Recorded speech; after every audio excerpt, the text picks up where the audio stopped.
দেখলাম যে না, নির্দিষ্ট টাইমে বাস ছাড়ছে, ভাড়াও নির্ধারিত হারে নেওয়া হচ্ছে, বাড়তি ভাড়া নেওয়া হচ্ছে না,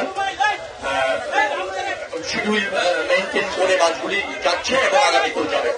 একটা সঙ্গের কথা বলা হয়েছে যে পর্যাপ্ত জ্বালানি পাওয়া যায় কিনা। আগামীকাল থেকে ঈদ যাত্রা সড়ক পথে মূলত চাপ করবে এবং সেটা বিবেচনা করে সরকার ইতিমধ্যেই আমি বলেছিলাম যে জ্বালানি সরবরাহ পর্যাপ্ত নিশ্চিত করা হবে পাবলিক পরিবহনে, এবং সেটা আমি মনে করছি যে আগামীকাল থেকেই কার্যকর ইনশাল্লাহ হতে যাচ্ছে।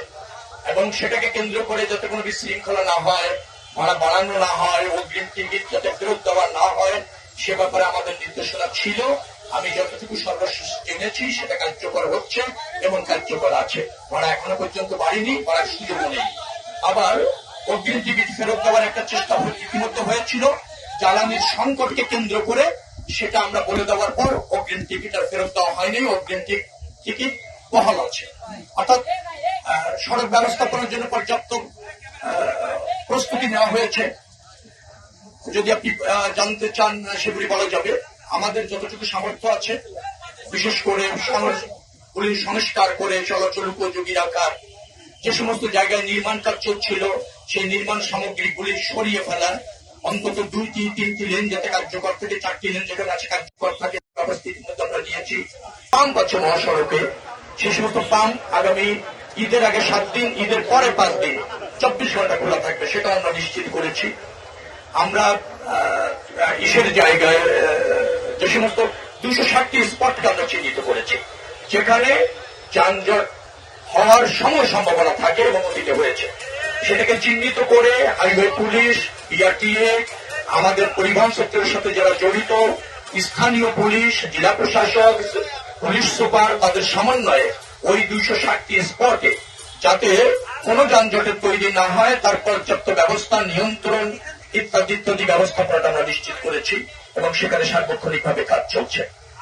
তো সবকিছু মিলে আমাদের কাছে মনে হচ্ছে যে আমরা একটা ভালোই যাত্রা, জনবান্ধব বলতে চাই, স্বস্তির যাত্রা, আরামদায়ক ভ্রমণ, নির্দিষ্ট সময়ের যাত্রীরা যাতে গন্তব্যে পৌঁছাতে পারে, বাড়িতে পৌঁছাতে পারে, উদ্বিগ্ন না হয়, ঘন্টা পর ঘন্টা সড়কে যাতে আটকে না পড়ে, সেটার জন্য সরকারের মনোযোগ রয়েছে, সর্বাত্মক মনোযোগ রয়েছে, প্রধানমন্ত্রীর নির্দেশ রয়েছে এবং এর সাথে যারা স্টেক হোল্ডার জড়িত আছে তাদের সবাইকে নিয়ে সমন্বিতভাবে আমরা কাজ করছি।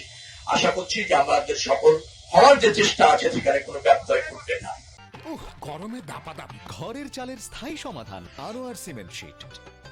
পূর্ণাঙ্গটা আমরা পরে কথা বলি, পূর্ণাঙ্গটা কবে আনতে পারবো। তবে এখন আমাদের ট্রেনের যতটুকু সক্ষমতা আছে, যতগুলি কোচ আছে, যে লোকবল আছে, সেটা দিয়ে সর্বাত্মক যে সেবাটা নিশ্চিত করা যায় সেই জন্য কাজ চলছে। এবং আমি মনে করছি, আমি গতকালকে ট্রেনে গিয়ে কটক স্টেশনে গিয়েছিলাম, সেখানে গিয়ে যে ব্যবস্থাপনা আমি দেখেছি অব্যাহত রাখতে বলেছি, সন্তোষজনক।